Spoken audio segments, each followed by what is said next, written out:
কি বাতাস, কি এর এসি! এই প্রকৃতির মাঝে আসলে এসি লাগে না। আল্লাহর দেওয়া এই বাতাসেই মানুষের শরীর জোড়ায়। দুপাশে মাঠ, বিস্তর মাঠ। এই মাঠের মাঝখান দিয়ে পিচ ঢালা রাস্তা। শহরের মানুষ যদি আমরা ইয়াং যারা বাইকার আছি, এই রাস্তা যদি পাই, এই রাস্তা সবসময় রেসের রাস্তা করে ফেলবে। এখন দুপুর, বাট প্রচণ্ড রোদ, প্রচণ্ড। বাট এই যে খোলা বাতাস, এই বাতাসে মনেই হচ্ছে না যে গরম কিংবা রোদ। সুবিশাল গাছ, অনেক পুরনো গাছে।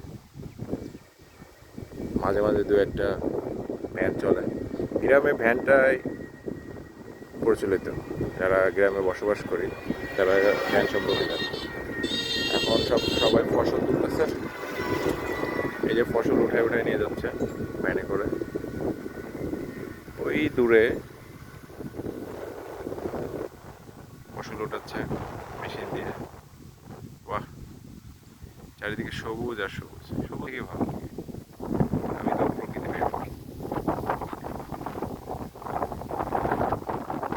কারো যদি সুযোগ হয় সেজন্য গ্রামে আসে। নিরিবিলি সময় কাটানোর জন্য মানুষ সেই দূর দূরান্তে চলে যায়।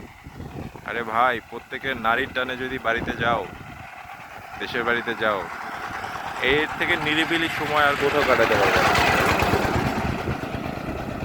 লক্ষ লক্ষ টাকা খরচ করে আমরা কি করি, দেশের বাইরে যাই। এর থেকে সুন্দর জায়গা আর হতে পারে না, আমি মনে করি। অনেকের কাছে অনেক কিছু মনে হতে পারে, বাট আমার কাছে ডিফারেন্ট। এই প্রকৃতি আমার কাছে ভালো লাগে। সিঙ্গাপুর, মালয়েশিয়া, অমুক তমুক কত জায়গা রে ভাই। আগে নিজের দেশটারে দেখে শেষ করো, পরে অন্য দেশে ঘুরতে যাও।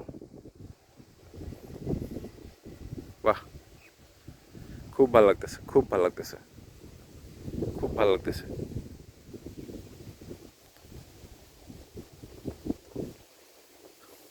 কি প্রকৃতি!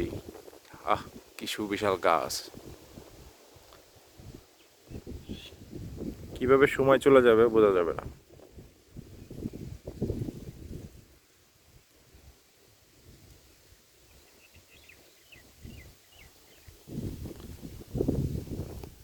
প্রত্যেকটা গাছে একটা করে বার্তা লেখা আছে। আস্তাগফিরুল্লাহ, তারপরে কিছু গাছে আছে সুবহানাল্লাহ, মাশাআল্লাহ। বাহ, খুব সুন্দর, খুব সুন্দর, খুব সুন্দর।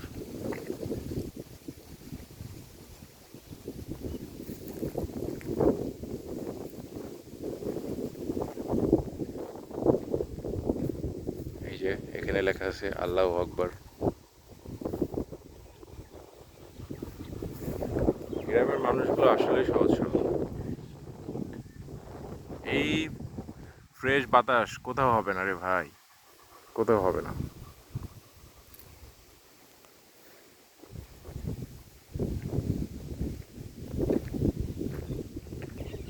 সবাই চেষ্টা করব এই সুন্দর প্রকৃতির মাঝে আসার জন্য।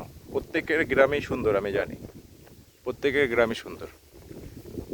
আমরা সেই দূর দূরান্তে ছুটে যাই একটু সবুজের মায়ার, বাট প্রত্যেকে তার নিজ গ্রামে কিংবা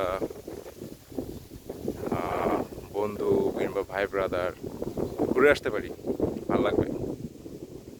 আমার সুযোগ হলে আমি আমার সার্কেলকে একসময় নিয়ে আসবো এই সুন্দর জায়গা উপভোগ করার জন্য। ঠিক আছে, আল্লাহ হাফেজ।